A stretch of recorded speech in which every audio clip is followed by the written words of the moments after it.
Welcome back to the channel. In today's video, I'll show you how to fix IDM not working on YouTube. Let's get started. First, open Google Chrome on your computer. Now, in the search bar, type Chrome extensions.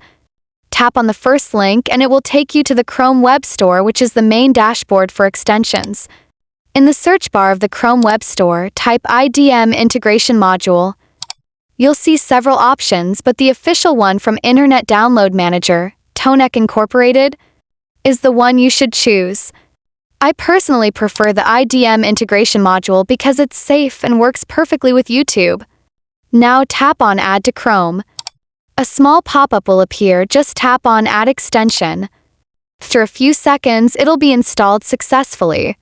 Once the extension is added, open YouTube in a new tab.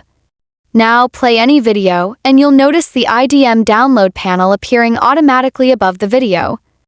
And that's it. If this video helped you out, don't forget to like, subscribe, and press the bell icon so you won't miss more quick tech tutorials like this.